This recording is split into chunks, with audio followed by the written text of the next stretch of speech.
Kwa majina naitwa Abdul Juma Haji, ni msimamizi wa uchaguzi INEC wilaya ya Wete. Tupo hapa katika ukumbi wa Idris Abdul Wakil ambapo tulikuwa tuna mafunzo ya siku 3.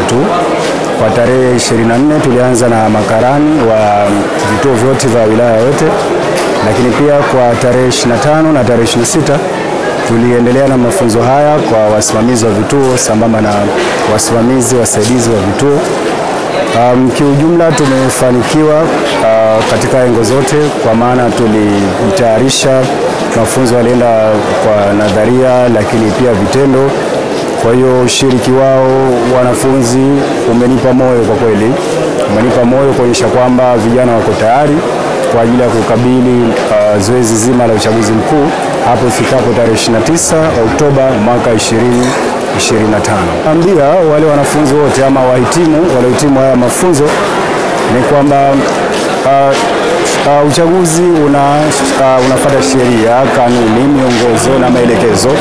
Hivyo kuyachukua yale yote walioelekezwa kwenda kuyafanyia kazi, na yale yote ambayo wamekatazwa basi hayo kuachana nayo. Uchaguzi unaenda na miongozo yake. Naitwa Juma Bakari Heri, msimamizi msaidizi INEC jimbo la Kojani.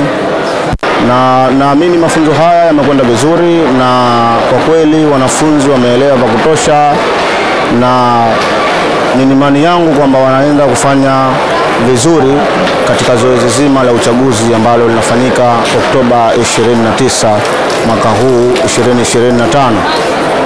Wito wangu sasa kwa wale ambao tuliwapatia mafunzo ni kwenda kuyatumia vilivyo, kutumia vizuri mafunzo haya kwa ajili ya kufanikisha zoezi zima la uchaguzi mkuu 2025.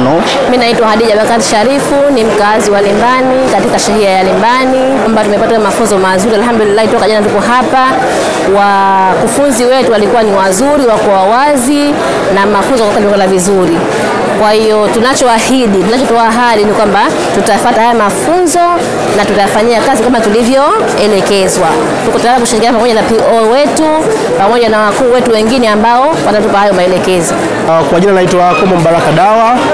Mimi ni mwanafunzi ambaye nimepata mafunzo haya ya usimamizi wa uchaguzi nikiwa kama msimamizi wa kituo.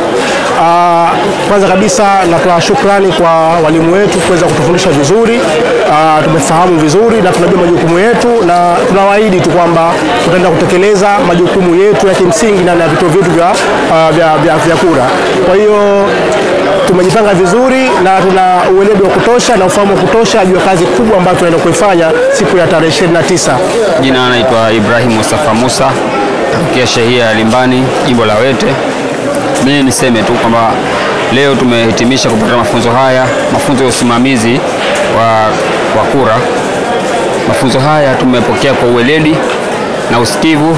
Kwanza napongeza walimu waliotoa mafunzo haya, walikuwa ni walimu ambao wanatoa elimu ya hali ya juu kabisa, na tumeipokea elimu hii na tunaenda kuifanyia kazi. Niwaambie wenzangu ambao walikuwa kwenye mafunzo haya kwamba huko tunaenda kukutana na watu ambao kidogo wanauelewa wa tofauti. Sisi tumepata mafunzo, wao hakupata mafunzo. Kwa hiyo na sisi tukazungumze lugha nzuri za kuzungumza ambazo tutafanya ama zitapelekea uchaguzi huu kwenda kwa uhuru na haki na kila mmoja kupata haki yake.